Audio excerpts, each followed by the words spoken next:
በጌታ በኢየሱስ ስም ሰላም ላችኋለሁ። በጌታ በኢየሱስ ስም ሰላም ላችኋለሁ። እግዚአብሔር አምላካችን የተባረከ ይሁን። ደግሞ ድጋሚ በቤቱ ስለተገናኘን ስለበዛለን ምሕረት ክብር ለሱ ይሁን።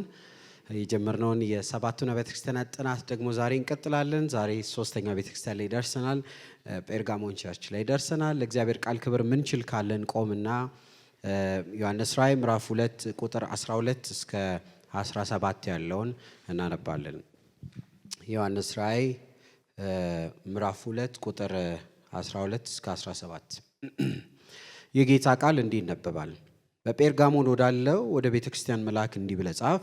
በሁለት ወገን የተሳለ ስለታም ሰይፍ ያለው እንዲህ ይላል። የሰይጣን ዙፋን ባለበት የምትኖርበትን አውቃለሁ። ስሜንም ትጠብቃለህ። ሰይጣንም በሚኖርበት በእናንተ ዘንድ የተገደለው የታመነው ምስክሬ አንጢጳስ በነበረበት ዘመን እንኳን ሃይማኖቴን አልካድክም። ዳሩ ግን ለጣዖት የታረደውን እንዲበሉና እንዲሴስኑ በእስራኤል ልጆች ፊት ማሰናከያ ሊያኖርባቸው ባላቅ ያስተማረውን የበለዓምን ትምህርት የሚጠብቁ በዚያ ካንተ ጋር ስላሉ የምነቅፍብህ ጥቂት ነገር አለኝ። እንዲሁ የኒቆላውያንን ትምህርት እንደነዚህ የሚጠበቁ ሰዎች ከአንተ ጋር ደግሞ አሉ። እንግዲህ ንስሐ ግባ፣ አለበለዚያ ፈጥኜ እመጣብሃለሁ፣ በአፌም ሰይፍ እወጋሃለሁ። መንፈስ ለአብያተ ክርስቲያናት የሚለውን ጆሮ ያለው ይስማ። ድል ለነሳው ከተሰወረው መና እሰጠዋለሁ፣ ነጭ ድንጋይም እሰጠዋለሁ። በድንጋዩም ላይ ከተቀበለው በቀር አንድስ እንኳ የማያውቀው የሌለ አዲስ ስም ተጽፏል። ወደ ሶስተኛዋ ቸርች ደርሰናል። ዛሬ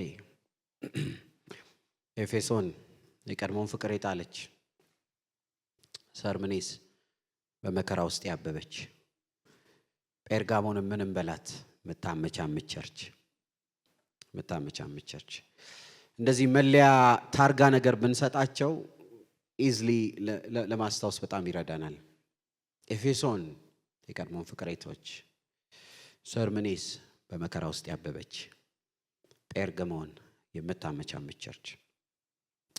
ጴርጋሞን ስናጠና ቢፈቀደልኝ ሌዋውያንም ብናስብ ደስ ይለኛል። የሌዋውያን መልእክት ጭብጥና ጴርጋሞን ላይ የምናገኘው ጭብጥ ተመሳሳይነት አለው። ሌዋውያን እንደው ስብስብ ካደረግ ነው የእግዚአብሔር ሕዝብ ለእግዚአብሔር እንዲለይ ከጌታ የመጣ ድምፅ ነው። ሕዝቡ ከግብፅ ነፃ ከወጣ ገና 2 ወሩ ነው።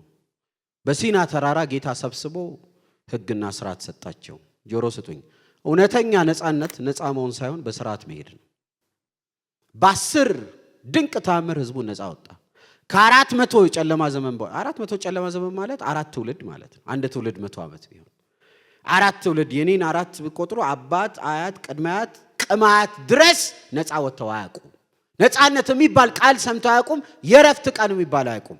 ጌታ መጣ፣ በጸና ክንዱ ሕዝቡን ነፃ ወጣ። ከዛ ሁሉ ባርነት፣ ከዛ ሁሉ አስጨናቂ ነፃ ሲወጡ ከዚህ በኋላ ምን ያደርጋል? እውነትም ነፃነት ነው እንዳይሉ ለካ መጽሐፍ ቅዱሳዊ ነፃነት ማለት በስርዓት መኖር ነው፣ በህግ መኖር ነው። ነፃ የወጣ ሰው ስርዓት ያለው ሰው ነው ማለት ነው። በነፃነት የሚኖር ሰው በስርዓት የሚኖር ነው። ስለዚህ መመሪያን ሰጣቸው፣ ደንብን ሰጣቸው። ለምን መመሪያን ሰጣቸው? በግብፅ ሲመላለሱ የግብፃን አስተሳሰብ፣ ንጽረተ ዓለም፣ ልምምድ፣ የሃይማኖት ስርዓት ተጠናውቷቸዋል። እግራቸው፣ አካላቸው ዘሎ ወጣ እንጂ ልባቸው፣ አስተሳሰባቸው ግን አልወጣም። በግብፃውያን ያለው ፖሊጋሚ አማልክት ማምለክ በእነሱም ዘንድ አለባቸው። ጥጃ ማምለክ ያምራቸዋል። ሕፃናትን መሰዋት ያምራቸዋል። ጣዖትን ማምለክ ያምራቸዋል። ይህንን ደግሞ አምሮታቸውን መሬት አውርደው ታይተናል። 40 ቀን በጌታ ፊት ቢጸልይ ሙሴ እንደው ትንሽ እንኳን መቆየት አልቻሉም። ወዲያውን በልባቸው ያለው በሐሳባቸው ያለውን ገና ከውስጣቸው ያልወጣውን በግብፅ የነበረውን የአማልክት ስርዓት አደረጉት። ጥጃን ሰሩ። ከግብፅ ያወጣን እግዚአብሔር ሳይሆን ይሄ ጥጃ ነው አሉ። ዘሌዋውያን ከምዕራፍ 1 እስከ ምዕራፍ 16 ጊዜ ከምዕራፍ 1 እስከ ምዕራፍ 16 125 ጊዜ ንጹህ ሁኑ፣ ተቀደሱ፣ ተለዩልኝ የሚል የተደጋገመ ቃል አለ። በ16 ምዕራፍ 125 ጊዜ ስለ ንጽህና ያወራል። ከምዕራፍ 17 እስከ መጨረሻው ምዕራፍ 27 ዘሌዋውያን ላይ የተደጋገመው ቃል እና ክፍሉን በጣም የሚፈታው ቃል እኔ ቅዱስ ነኝና እናንተ ምን ሆኖ ቅዱሳን ሁኑ። ይሄን ጉዞ ስትጓዙ፣ ይሄን ጉዞ ስትሄዱ፣ ይሄን አመለካከት ይዛችሁት ሂዱ። እኔ ንጹህ ነኝ፣ እኔ ተለየው ነኝ። እናንተም ተለዩልኝ፣ እናንተም ንጹህ ሁኑልኝ። እንደውም ምዕራፍ 18 የመጨረሻው ቁጥር ላይ የሚናገረው ቃል እግዚአብሔር ለሙሴ እንደዚህ ይለዋል፣ ለእስራኤል ልጆች ንገራቸው፣ እኔ እግዚአብሔር አምላካችሁ ነኝ። በኖራችሁበት በግብፅ ምድር እንደተደረገው አታድርጉ። እንደዛ ሰፈር እንዳትሆኑ፣ እንደዛ መንደር እንዳትሆኑ፣ እኔም ወደ ማገባችሁ ወደ ከነዓን ምድር እንደሚደረገውም አታድርጉ። ከኋላ ወደ ወጣችሁበት ዓለም ልምምድ አታድርጉ። ግብፅ ከፊት የምትገቡበት ከነዓንም የሚያረጉትን እንዳታረጉ። እኔ ቅዱስ ነኝና እናንተ ምን ሆኑ? ቅዱሳን ሆኑ። መቀየጥ መበከል ከዛ ነው የጀመረው። ከላይ ነው የጀመረው። በአዲስ ኪዳንም በዘመኗም ቤተክርስቲያን ፈተናዋ ከዓለም ጋር መወዳጀት ነው። ቸርችን ሽባ የሚያረጋት አቅም የሚያሳጣት ከዓለም ጋር ስትታረቅ ነው፣ ስትወዳጅ ነው። ዘላያንን እንወቅሳቸዋለን እንጂ አዲስ ኪዳንም እንደዚህ አይነት ድምፅ አለ። ያዕቆብ ምዕራፍ 4 ቁጥር 4 እንደዚህ ይላል፣ ከዓለም ጋር ወዳጅ መሆን ከእግዚአብሔር ጋር ጠላትነት ነው። ከጉቦ ጋር፣ ከአመፅ ጋር፣ ከሴሰኝነት ጋር፣ ከውሸት ጋር፣ ከዘረኝነት ጋር መወዳጀት የእግዚአብሔር ጠላት መሆን ነው። የእግዚአብሔር ጠላት መሆን ማለት በሌላ ቤተ እምነት ላይ መቀመጥ አይደለም። እዚህም ሆኖ የእግዚአብሔር ጠላት አለ ማለት። እጁን ዘርግቶ የሚያመልክ ቅዱስ ቃሉን የሚከፍት በአራት መንታ እያለቀሰ ጠላት እዚህም አለ። ማነው ጠላት? ከዓለም ጋር የተወዳጀ ሴሰኛ፣ ክፉ፣ አመንዝራ፣ አመፀኛ፣ በቅናት የተሞላ ዘረኛ የሆነ ሰውን በክርስቶስ የማያይ እዚህ ያለ ግን የእግዚአብሔር ጠላት አሁንም አለ። ለዚህ ነው ቅዱስ ጳውሎስ ሲናገር ዓለም ለኔ ተሰቅሏል፣ እኔም ለዓለም ተሰቅያለሁ። በቤት ውስጥ ሆኜ የተመላለስኩኝ ምንም አይነት ወዳጅነት የለኝም። አስተሳሰቤ፣ ቅኝቴ፣ ምልልሴ፣ ቮካብለሬ፣ የህይወቴ ግብ ራሱ ከዓለም ኮምፕሊትሊ የተለየ ነው። ጆሮ ስጡኝ። ክርስትና ማለት ክርስቲያን በሚል ተቋም ውስጥ መሄድ ሳይሆን የህይወት አቋም ነው። ሙሉ ወንጌል፣ ቃለ ሕይወት፣ ጎስፐል ላይት በሚል ተቋም ውስጥ መቀመጥ ሳይሆን በዛ ውስጥ ሆኖ የተለየ አቋም የሚያዝ ነው። በተለይ በዚህ ጊዜ በጴንጤ መካከል ተለይቶ መውጣት ነው። መዝሙር በሚችል ስብከት በሚችል የቤቱን መውጫና መግቢያ ያወቀ ህይወቱ ግን ተነጥሎ ካልወጣ ትውልድ መካከል ተነጥሎ መውጣት ነው ክርስትና። የምንርቀው በሩቅ ያለ አህዛብ አይደለም። የምንርቀው በቅርብ ያለ በዓለም ውስጥ የታሰረ ብዙ ክርስቲያን አለ። በጣም ወዶ ሰባኪ ጆን ማካርተር በፈረንጆች 1993 ላይ የተናገረው አንድ ንግግር አለ። ሮሜ ምዕራፍ 1 ቁጥር 16 ቅዱስ ጳውሎስ በወንጌል አላፍርም ብሎ ቦልድሊ ተናግሯል። የአሁኗ ቤተክርስቲያን ግን በወንጌል ራሱ ታፍራለች ይላል። ታፍራለች። የአሁኗ ቸርች ashamed of the gospel ነች፣ እያፈረችበት ነው። አመፅን ቦልድሊ አትናገርም፣ ክፋትን በግልጽ አትጋፈጥም፣ የመጋፈጥ አቅም የላትም። ሽባ ነች፣ ተሽመደዳለች። እንደውም እሱ ሲናገር እንደዚህ ይላል ቃል በቃል የዘመኗ ቸርች ኃጢአትን የማስደንገጥ አቅም የላትም፣ አታስደነግጥም ኃጢአትን ራሱ። የዘመኗ ቸርች የኃጢአተኛ አይደለም የኃጢአት ራሱ ወዳጅ ነች ይላል። የኃጢአት ወዳጅ ነች። ቸርች አስደንጋጭ መሆን አለባት። እዚህ ቤት ስንመጣ ሐሜት፣ ክፋት፣ ጉቦ፣ ሴሰኝነት፣ አመፅ፣ ዘረኝነት ሀገሩን የሞላው ይሄ ክፋት እዚህ ስንመጣ ደንገጥ ማለት አለብን። ደንገጥ ማለት ማስደንገጥ አለባት፣ ኮንፍሮንት ማድረግ አለባት፣ በግልጽ መጋፈጥ አለባት። ቸርች ካልተጋፈጠች እያፈረችበት ነው። ግን ቅዱስ ጳውሎስ ሮም መምጣት ፈልጋለሁ፣ በሩን ክፈቱልኝ። ታውቃላችሁ ሮም ትልቅ ከተማ ነው። ሁሉ ሄዶ ከሮም ይወስዳል እንጂ ለሮም የሚሰጠው የለም። ሰማችሁ? ሁሉ ሰው ለሮም ይቀበላል ከሮም እንጂ ለሮም አይሰጥም። አሁን እንደው በሩን ክፈትልኝ ዲሲ ሄዳለሁ የምሰጠው አለኝ የሚል ሰው የለም እዚህ ያለ። ክፈትልኝና በአራት ሻንጣማ መጣው አለኝ ነው የሚለው።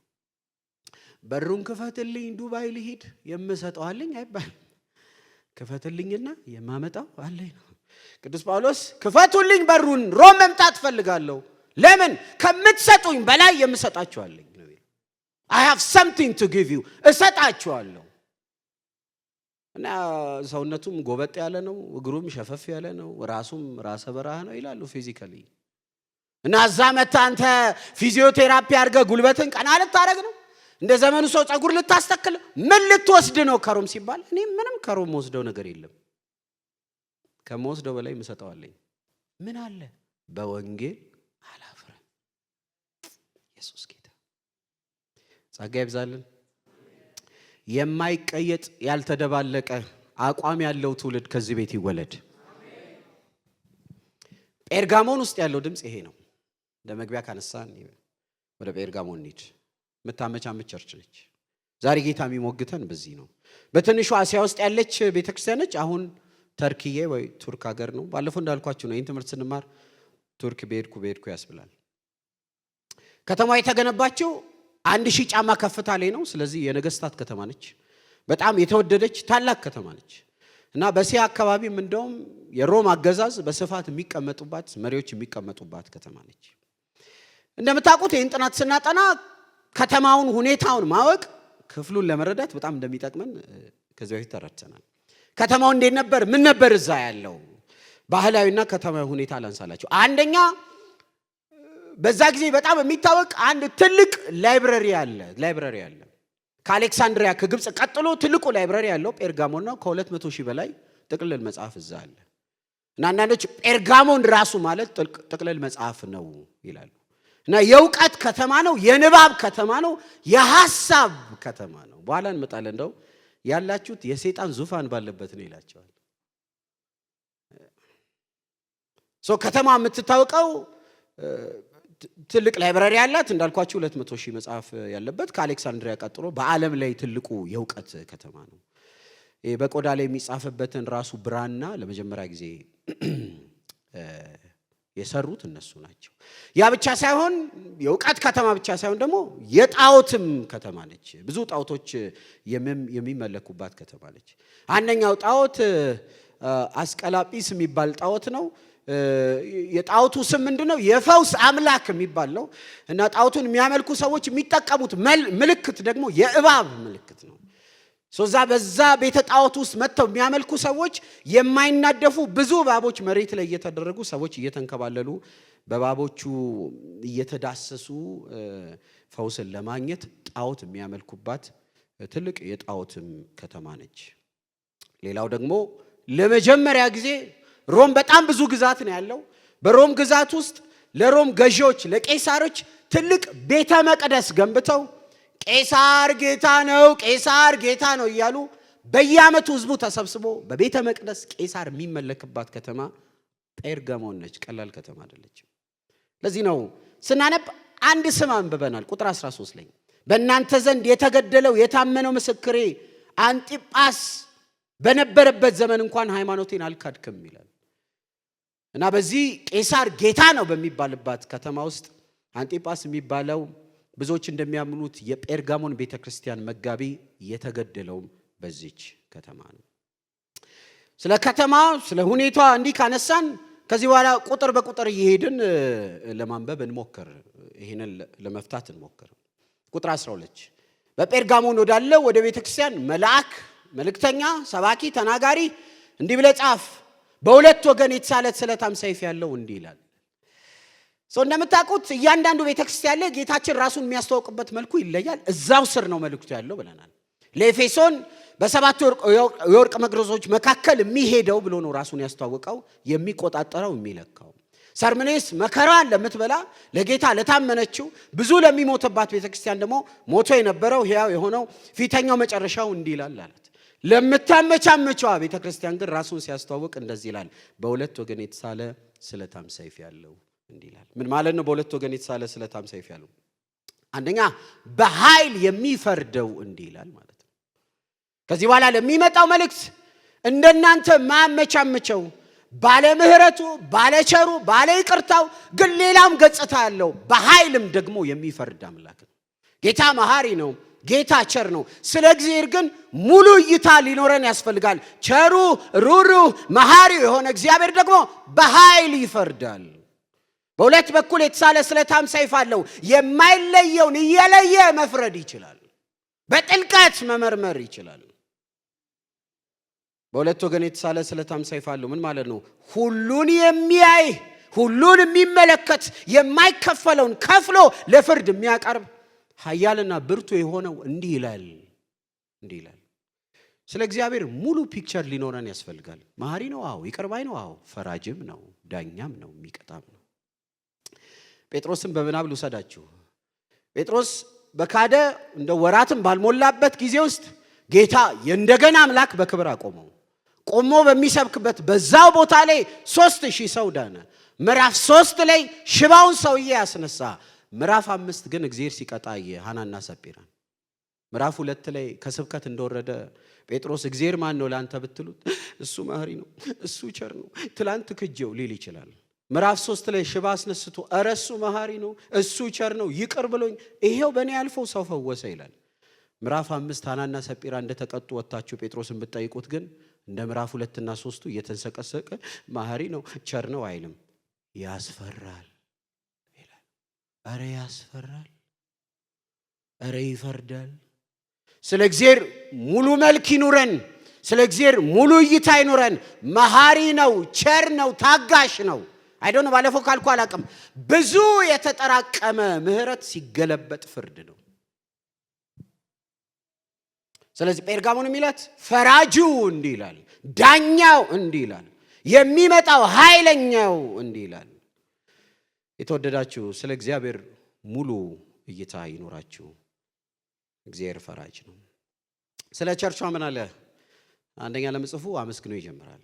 ቁጥር 13 የሰይጣን ዙፋን ባለበት የምትኖርበትን አውቃለሁ ብሎ ይጀምራል።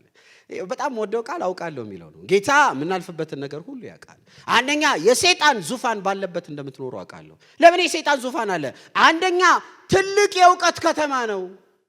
ታውቃላችሁ የተወደዳችሁ ሰይጣን ፕሮግራም አይፈራም፣ የሚፈራው እውቀት ነው።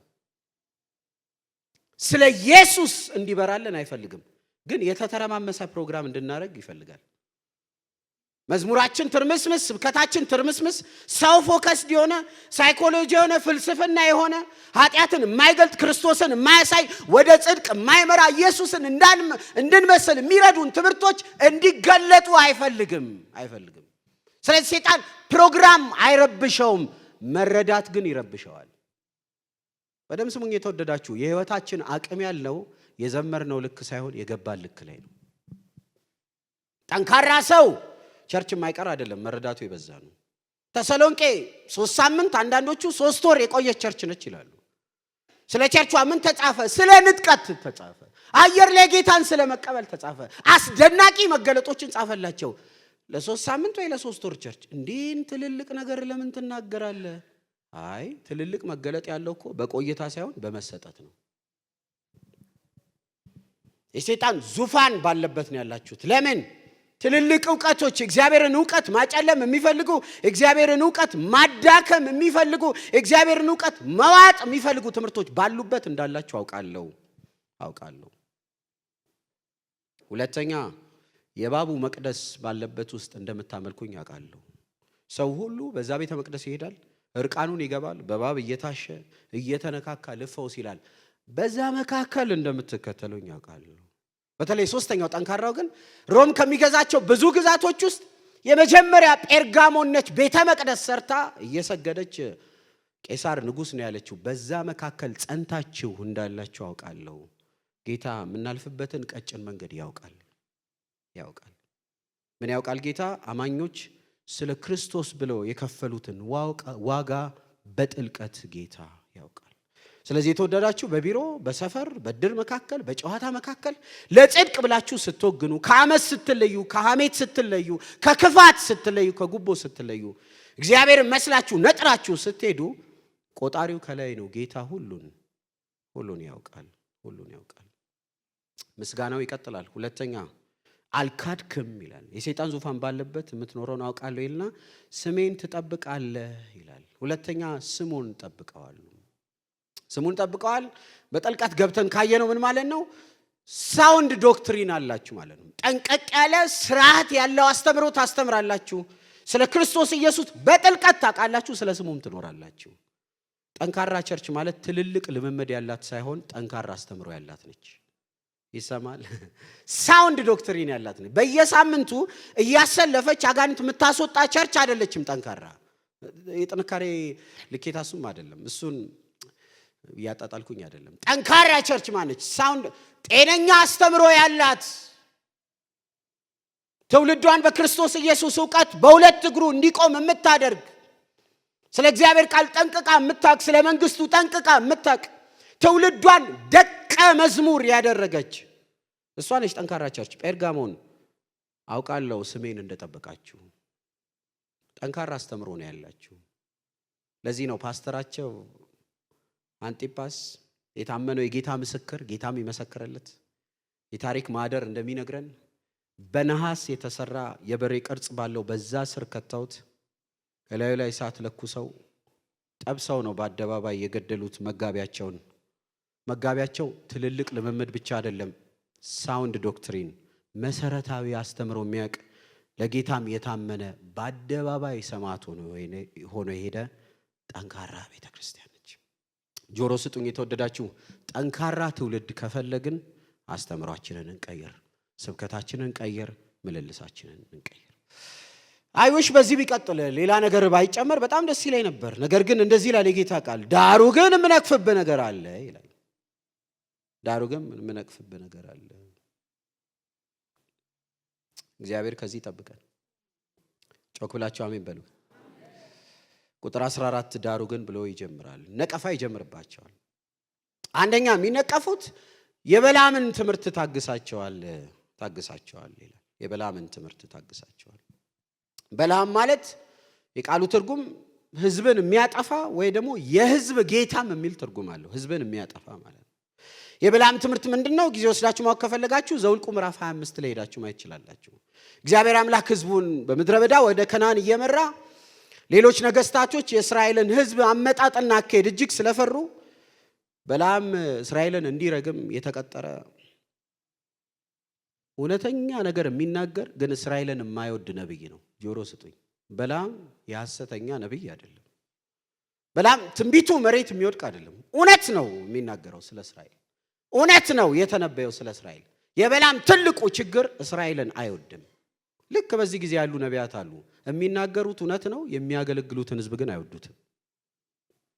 ለዚህ ነው እውነት የሚመስል እና እውነት የሆነ ይናገራሉ።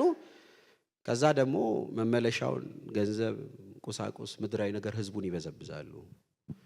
እግዚአብሔር የሚማረክበት ሰው ትልቅ ጸጋ ያለው ሰው ሳይሆን የሚያገለግለውን ህዝብ የሚወድ አገልጋይ ነው። ጸጋ ብዙ እንዲያድርባችሁ ከፈለጋችሁ 40 ቀን መግባት አይደለም። ህዝቡን ውደዱት። ከወደዳችሁት ጊፍቱ ይመጣል። በላም እውነተኛ እግዚአብሔርን ድምጽ ይሰማል፣ ግን እስራኤልን አይወድም። ስለዚህ እዛ ተራራ ይወጣል፣ የሚናገረው እውነት ነው። እዚህ ተራራ ይወጣል፣ የሚናገረው እውነት ነው። እዛም ተራራ ይወጣል፣ የሚናገረው እውነት ነው። መንፈስ አድሮበት የሚናገረው እውነት ስለሆነ ሐሳቡን ቀየረና መርዝ ያለው ትምህርት አመጣ። ንጉሥ ሆይ፣ ነገስታት ሆይ፣ ይህን ህዝብ መጣል አትችልም። ይህን ህዝብ ማንበርከክም አትችልም። እግዚአብሔር ከነሱ ጋር ነው ያለው። ማንበርከክ ከፈለክ አንድ አይዲያ ልስጥ፣ አንድ አስተምሮ ልስጥ፣ አንድ ዕውቀትን ላካፍለ። ቆነጃጅት ሴቶችን ላከባቸው፣ ከነሱ ጋር ያመንዝሩ። እግዚአብሔር ራሱ ጠላት ይሆንባቸዋል፣ በመንገዳቸው ይቆምባቸዋል የሚለውን ይሄንን ትምህርት በላም አመጣ። የጴርጋሞን ቸርች አመጽን የታገሰች ነች። አመጽን ያመቻመቸች ነች። ስለዚህ የበላም ትምህርት ምንድነው? ንጽህናቸውን እንዲተውና እንዲያመቻምቹ አርጋቸው አስገባና ሴቶችን እግዚአብሔር ዘላለ ይነግራቸዋል። ተነጥላችሁ ውጡልኝ፣ እኔ ቅዱስ ነኝና እናንተ ቅዱሳን ሁኑ ብሏቸዋል። ስለዚህ እነሱን መጣል ከፈለክ ላከባቸው፣ እንዲያመቻምቹ አርጋቸው፣ አቋማቸውን እንዲለቁ አርጋቸው፣ ንጽህናቸውን እንዲለቁ አርጋቸው። ንጽህናቸውን የለቀቁ ቀን እግዚአብሔር ራሱ ይጣላቸዋል። የበላም ትምህርት ምንድነው? አመቻምቺው የሚል ትምህርት ነው። የበላም ትምህርት ምንድነው? አታክርር ነው። የበላም ትምህርት ምንድነው? ንጽህና ልቀቅ ነው። የበላም ትምህርት ምንድነው? አንድ ሳይድ ይዘ ነጥረህ አትውጣ፣ ለምን አስገባ ነው። ጴርጋሞን በዚህ ተለክፋለች። የአቋም ችግር አለባት። ልክ በላም አስተምሮ ኃጢአት ገብቶ ህዝቡ እንደተቀጣ እንዲህ የጴርጋሞን ቤተክርስቲያን ሳስታለች፣ ደክማለች። ትልቁ ችግሯ ታመቻምቻለች። ያቋም ሰው አይደለችም። የንጽህና ሰው አይደለችም። ከእግዚአብሔር ጋርም ከሰይጣን ጋርም ከእግዚአብሔር ጋርም ከዓለም ጋርም ወዳጅ መሆን ትፈልጋለች። ቸርችን ምንድነው የገደላት? ማመቻመች። ቸርችን ምንድነው የገደላት? አመጽን መታገስ። ቸርችን ምንድነው የገደላት? ኃጢአትን እያየን እንዳላየ አለፈን። የህይወት ንጽህና እንደሌለ እያየን ጸጋ ስላለው አዘምር ነው። የህይወት ንጽህና እንደሌለ እያየን ምስባኮቻችን ላይ ያስቀመጥናቸው፣ የህይወት ንጽህና እንደሌለ እያየን አገልግሎት ክፍል አስቀባናቸው፣ የህይወት ንጽህና እንደሌለ እያየን ዝም ብለን ታግሰን ሄድን። አዳራሹ አልተወሰደብን፣ ምስባኩ አልተወሰደብን፣ ፕሮግራም አልተወሰደብን። ውበታችን፣ አቅማችን፣ ጉልበታችን የተወሰደው የጴርጋሞን ችግር ይሄ ነው። ታመቻምቻለች። ሰው እየታማ እየሰማን አመቻምቸናል። ኃጢአትን እያየን፣ አመፀኛ እያየን፣ ክፉን እያየን፣ ከእግዚአብሔር መንገድ ስቶ የወጣን ሰው እያየን የመጋፈጥ አቅም አተናል፣ አመቻምቸናል። ያ ብቻ አይደለም። ሁለተኛ አስተምሮ የኒቆላውያን ትምህርት ታግሳቸዋል ይላቸዋል። የኒቆላውያን ትምህርት ምንድነው? አገስገሰሱን ማግበስበስ እርካታ የሌለውን ህይወት ነው ኒቆላውያን የሚያስተምሩት። ስጋዊን ነገር ይሰበስባሉ፣ ንብረትን ይሰበስባሉ፣ ሁሉን ነገር ለኔ የሚል አስተምሮ ነው። መርካትን አይናገሩም፣ ሳቲስፋክሽንን አይናገሩም፣ ከክርስቶስ ጋር ረክቶ መሄድን አያስተምሩም። ስለዚህ ቸርች ይህንንም ታግሳለች፣ በመታገሷ በጌታ ተወቅሳለች። የአሁኗ ዘመንም ቤተክርስቲያን ከዚህ ራቀች አይደለም። እንደ ቤተ እምነት አመጽ ስናይ በመንግስት ላይ እንኳን የመጋፈጥ አቅም የለንም። እንደ ቤተ እምነት አመጽ ስናይ በቤተ ክርስቲያን ውስጥ እንኳን የመጋፈጥ ጉልበቱም አቅሙም የለንም። ብዙ የምንከራከረው የኛ ስም ሲነካ ነው እንጂ የጌታ ስም ሲነካ አይደለም። ብዙ የምንሟገተው የኔ ስም ሲነካ ነው እንጂ የጌታ ቤት ሲደፈር አይደለም። ስለዚህ ሶስተኛ ትእዛዝ መጣ። አመቻምቻሃል፣ የኋላ በር ከፍተሃል፣ ከአቋመ ወጥተሃል፣ ከጽድቅ ርቀሃል፣ ከእግዚአብሔር የተለየ ሆነሃል፣ ለኃጢአት ደጅ ያለ ስፍራ አለ። ስለዚህ ቁጥር 16 እንግዲህ ንስሐ ግባ። ኮማንድመንቱ ትእዛዙ ንስሐ ግባ። እንግዲህ ንስሐ ግባ። ማመቻመችን አቁም፣ መታገስን አቁም። ከዓለም ጋርና ከኃጢአት ጋር ስምምነትህን አፍርስ። መለያየት አድርግ። አጉል ኪዳንን አፍርስ። ከመንግስት ጋር ያለን ኪዳን፣ ከአመፅ ጋር ያለን ኪዳን፣ ከዘረኝነት ጋር ያለን ኪዳን፣ ከውሸት ጋር ከሐሜት ጋር ያለን ኪዳን አፍርስ። ማርቲን ሉተር ሲናገር እንደዚህ ይላል፣ ዓለም ሁሉ በእኔ ላይ ቢነሳ እኔና እግዚአብሔር በዓለም ላይ እንነሳለን አለ። እርግጠኛ ሁን እግዚአብሔር ብቻ ካንተ ጋር መሆኑን። ከጉቦ ጋር ያለን ኪዳን አፍርስ። ከሴሰኝነት ጋር ያለን ኪዳን አፍርስ። ከውሸት ጋር ያለን ኪዳን አፍርስ። ከስንፍና ጋር ያለን ኪዳን አፍርስ። ማጆሪቲውን አትምሰል፣ ክርስቶስን ምሰል። ብዙውን ጴንጤን አትምሰል፣ ኢየሱስን ምሰል። ነጥረህ ውጣ፣ ተለይተህ ውጣ፣ ደምቀህ ውጣ። ብቻን ከእግዚአብሔር ጋር ወግን። ንስሐ ግባ። የአመለካከት ለውጥ፣ የሩቲንግ ለውጥ፣ የውሳኔ ለውጥ፣ የምልልስ ለውጥ አድርግ። ሐሳብ ነጥሮ ይውጣ፣ ምልልስ ነጥሮ ይውጣ። በየቀኑ ያለ ሩቲንግ ነጥሮ ይውጣ። ታውቃላችሁ ሰይጣን ፉት ስቴፕ አንድ እግር መርገጫ ነው የሚፈልገው። መርገጫ አሳጣው። ተለይተህ ውጣ። ዓለማዊነትን አስወጣ፣ ክፋትን አስወጣ፣ አመፅን አስወጣ። እግዚአብሔር የማይከብርበትን ነገር በሙሉ ነጥራ አውጣ። ጨክን። እምቢ ካልክ አልጨክንም ካልክ፣ ሁለቱንም አስታርቄ እኖራለሁ ካልክ፣ አመቻምቻለሁ ካልክ፣ በጉቦም ሄዳለሁ ቸርችም አልቀርም ካልክ፣ ዘረኛም ሆናለሁ እዚህም አመልካለሁ ካልክ፣ በኃጢአት እየተመላለስኩ አሁንም አገለግላለሁ ካልክ ግን እመጣልሃለሁ ሳይሆን እመጣብሃለሁ። አንተ የምትጠብቀው ናልኝ አይደለም። አልመጣልህም፣ እመጣብሃለሁ። ጌታ ለአንዳንዱ ይመጣለታል፣ ላመቻመቻ ይመጣበታል። በጽድቅ ለሄደ ይፈርድለታል፣ በአመፅ ለሄደ ግን ይፈርድበታል። ለአንተ አልመጣልህም፣ እመጣብሃለሁ። በአፌም ሰይፍ እወጋለሁ ማለት ምን መሰለህ? ከውጪ ከሚደርስብህ መከራ በላይ እኔ ራሴ መከራ ሆንብሃለሁ እያለ ሮም ከሚያደርስብህ መከራ፣ ሮም ከሚያደርስብህ ቁጣ በላይ እኔ ተበልሼ ተደርቤ እቆጣሃለሁ፣ እመጣብሃለሁ፣ በመንገድ ላይ እቆማለሁ። የምታቀኝ ያ መሐሪው ያ ቸሩ እግዚአብሔር በማታቀኝ መልክ እመጣለሁ። በሌላ አቅጣጫ እመጣለሁ። ባሪያው እንዳለ መንገዴን በተጠረበ ድንጋይ ዘጋኸው አለ። በተጠረበ ድንጋይ ቀዳዳ እንዳታረግ አድርገህ እናቴ፣ አጎቴ፣ አክስቴ፣ ዘመዴ ማንም እንዳይደርስ አድርገህ በተጠረበ ድንጋይ መንገዴን ዘጋኸው። ዘግቼ እመጣለሁ፣ በሰይፍ እመጣለሁ፣ በቁጣ እመጣለሁ። በምድር ከምትቀምሰው መከራ በላይ በሌላ ኃይል እመጣለሁ። ግን ቀን ሳለ ይሄን ሰምተህ ልብህ ስብር ብሎ እግዚአብሔርን ማከብር ቤት ውስጥ የገባ የተመቻመቸ ነገር ካለ ጠርገህ የምታወጣ ከሆነ ከጨከንክ ግን ተስፋ አለ። ተስፋ አለ። ተስፋው እንደዚህ ይላል። ድል ለነሳው ታውቃላችሁ የተወደዳችሁ ጌታ የሚመጣው ድል ለነሳው ነው እንጂ ለመረረው አይደለም። ልድገመው። ጌታ የሚመጣው ድል ለነሳው ነው እንጂ ለመረረው አይደለም። በቃ መሮኛል ጌታ ሆይ ናልኝ ላለ ሳይሆን አመፅን፣ ክፋትን ሁሉ ድል ነስቶ በጽድቅ እግዚአብሔርን ላከበረ ይመጣልናል። አሜን በሉ። አላመቻምችም። በቸርች መካከል ተለይቼ እወጣለሁ። በዘርፍ መካከል ነጥሬ እወጣለሁ። በሚያገለግል መካከል ላንተ እለያለሁ። በቢሮ መካከል እለይልሃለሁ። በጽድቅ እኖራለሁ፣ ክፍተት አልሰጥም፣ ያቋም ሰው ሆናለሁ ካልክ ግን ተስፋ አለ። ተስፋ አለ።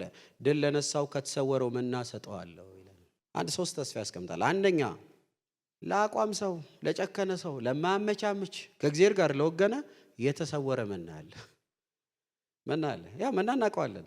እግዚአብሔር አምላክ ለእስራኤል በምድረ በዳ ከነዓን እስኪደርሱ የሰጣቸው ማዕድ ነው። ከነዓን እስኪደርሱ ሰው ጌታም እንደዚህ ይላል፣ የሰማይ ከነዓን እስክደርስ ድረስ አንተ ጨከን እንጂ መና አይቋረጥም። ነገር ላይኛው ከነዓን እስክደርስ ከሱ ጋር እስክትገናኝ ለወገንክለት ለጨከንክለት ጌታ አይን ለአይን ተያይተ በድል አዲሱን ዓለም እስከምትጀምር ድረስ መንፈሳዊውን መና አላጎድልብህም። which is ስትጸልይ ከመገኘቴ አትጎድልም። የቅዱስ ቃሌን ክብር አሳያለሁ፣ በመገኘቴ ዳስሳለሁ። የመንፈሳዊ ዓለም መና አይጎድልብህም። አሁን በደም ስሙኝ። የቃል መና ከቤታችን የጠፋው፣ የጸሎት መና ከቤታችን የጠፋው ስንንበረከክ አቅም ያጣነው ስላመቻመችን ነው። አቋም ላለው ሰው በጽድቅ ለወገነ ከእግዚአብሔር ሳይድ ለሆነ ትልቁ በረከት ጉልበት አይነጥፍብህም። ይገርማል። ጨክነህ ፕሮሞሽን አጥተሃል። ጨክነህ ሱቅ ተዘግቷል። በአመፅ አልሄድም ብለህ ተገልላል። ግድ የለም ስትንበረከክ ግን ላንተ ሰማይ ክፍት ነው። ተለይ እንጂ ቃል አይጠፋብህም። አይገርምም? ተለይ እንጂ በመገኘቴ ዳስሳለሁ። ተለይ እንጂ ድምጼ ላንተ ወዳጄ ነው። ተለይ እንጂ ነካለሁ፣ አብሬ ሆናለሁ። በበረከት የምመጣው በቁስ አይደለም፣ በመገኘቴ ነው። መና አይጠፋብህም። እኔ እንዴት እንደምወደኝ ቃል ተንበርክከህ ቃል አይርቅህም። ተንበርክከህ ባዶን አትነሳም። ተሸክመህ ትነሳለህ፣ ተዳሰህ ትነሳለህ። 5-6 ዓመት ምናምን ይሆነዋል። አንድ ጊዜ እኔ የገዛ አባቴ አቶ ስምዖን የመከረኝን አረሳውም። አባቴ ነው የመከረኝ እና እንደዚህ አለኝ። እኔ አባት በምሳሌ ማውራት ይወዳል። ትኩስ ስጋ አለኝ። ትኩስ ስጋ፣ ጥሬ ስጋ ይወዳል። ትኩስ ስጋ መሬት ላይ ወድቆ ባዶን ይነሳል አለኝ። አልገባኝም አልኩት።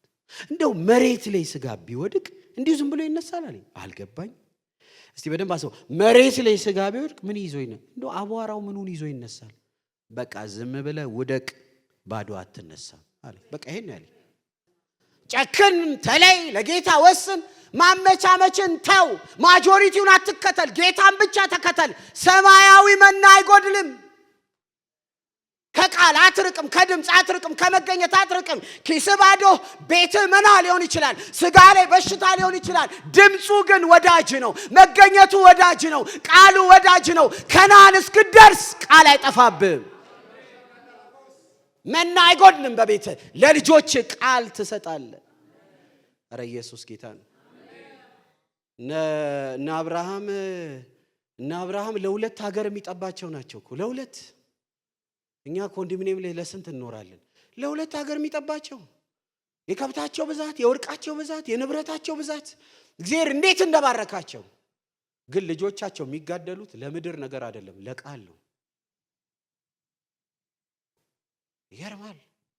ለካ አንድ የጌታ ቃል ዘመንን በሙሉ ያኖርሃል። እስቲ አሜን በሉ። ባርኬ ለበረካት አረጋለሁ የሚል ቃል ለይስሐቅ ሰጠው። እቺን ቃል ይዞ ይስሐቅ እየኖረ ቃሉ ሳያልቅ ይስሐቅ አለቀ። ለያዕቆብ ይሄን ቃል ነው የሰጠኝ ፋዘር፣ ብር አይደለም፣ ወርቅ አይደለም፣ ከብት አይደለም፣ የሆነ 40-60 አይደለም፣ ቪትስ ምናምን አይደለም። ፋዘር የሰጠኝ ቃል ነው ውሰድ። እኔ ያለኩ ቃሉን እየበላው ቃሉ ሳያልቅ እኔ ዘመን ያለቀ ይዘይድ። ያዕቆብ ይዞ ዘመኑን ሁሉ ተጓዘ። ያዕቆብ አለቀ፣ ቃሉ ግን አላለቀም። ለሚቀጥለው ትውልድ ይሄ ለአንድ የምሰጠው አይደለም አለ። 12 አሰልፎ 12ቱን ከነፋዘር ከዛ ድረስ የመጣው ከብት አይደለም፣ መሬት አይደለም፣ ወርቅ አይደለም፣ ቃል ነው። ለ12 እሰጣችኋለሁ አለ። 12ቱንም ይዞ ሄደ። እነሱ ሳያልቁ እነሱ እያለቁ ቃሉ ግን በውበት በክብር እየደመቀ ሄደ። በክርስቶስ በኩል ላመን ነው ያ በረከት ለኛም ደረሰ። እቺ ብጤ መሰናበት እስክትሰናበት ዘመኔ ያልቋል፣ ተጠናቋል፣ ኑ ልጆቼ ልባርካችሁ ብላችሁ ያ ቀን እኮ ትመጣለች። ባይዘኝ በቃ ጨርሻለሁ ምናምን የምትሉበት ቀን ይመጣል። አንድ ሰከንድ ማለፍ ከባድ የሚሆንበት ቀን ይመጣል። የሚቀጥለውን ቃል የማታዩበት ቀን ይመጣል።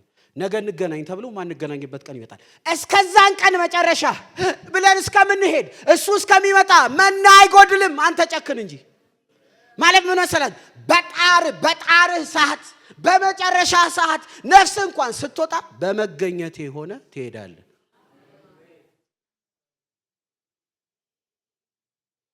እንደ ቸርች ጨክኑ፣ እንደ ግለሰብ ጨክኑ፣ እንደ አገልግሎት ክፍል ጨክኑ። ቃል ከዚህ ቤት አይጠፋም። መገኘት ከዚህ ቤት አይጠፋም። የጸሎት ክብር ከዚህ ቤት አይጠፋም።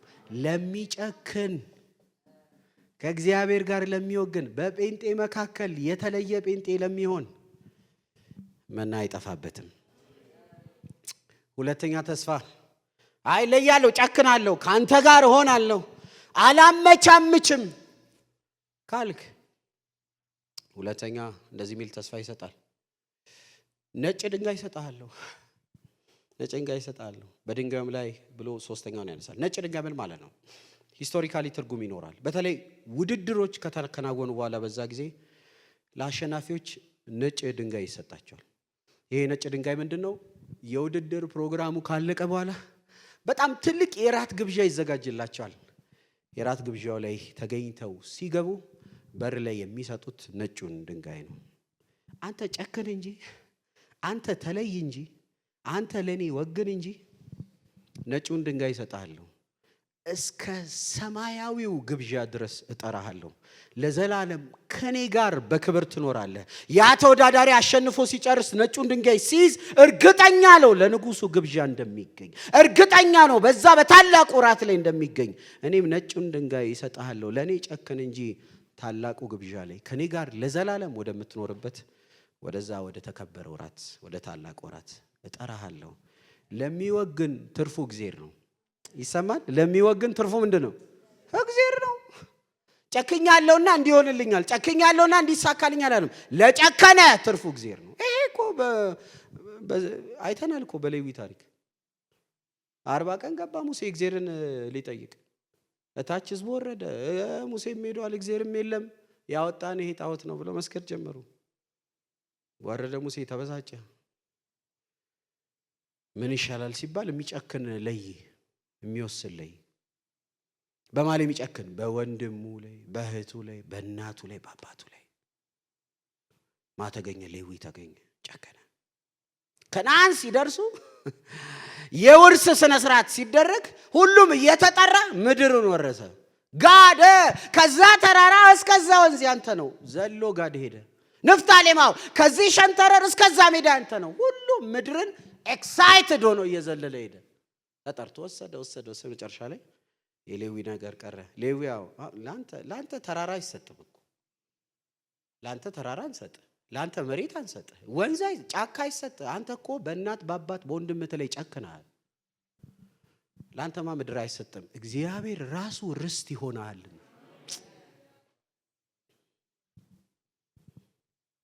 ጨክን እንጂ ታላቁ ግብዣ ላይ አንገት ደፍታ አትገኝም፣ አትሸማቀቅም።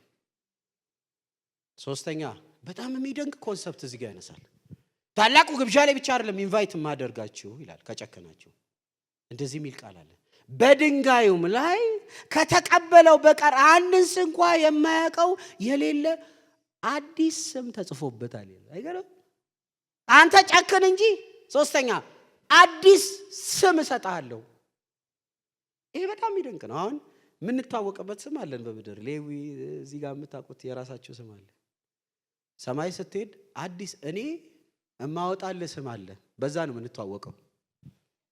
ስም ዘ አይደንቲቲ ማንነት፣ በሌላ ማንነት፣ በሌላ ህይወት፣ በሌላ አጠራር እጠራሃለሁ። የቅርቤ አርጌ የኔ አርጌ ማንም በማያውቀው እኔ ብቻ በማውቀው ስም እጠራሃለሁ። ምን አይነት የተወደደ ኤክስፒሪየንስ ነው! ለዚህ ለሰማንያው ትጥቅ አትፍታ።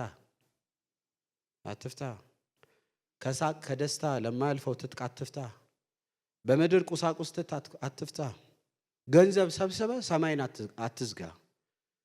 በአመፅ ውስጥ ሄደ ምድራዊ ነገር ሰብስበ መናህን አትጣ። ጨክን፣ ወግን ከእግዚአብሔር ጋር ለእግዚአብሔር ተለይ። መና አይጎድልብህም። ትልቁ ራት ላይ ትጋበዛለህ። እኔ እናንተ ብቻ በምንተዋውቀው ስም ጠራለሁ። የእግዚአብሔር ድምፅ ይሄ ነው። ለእግዚአብሔር ተለዩ፣ አታመቻምቹ። እንጸልያለን።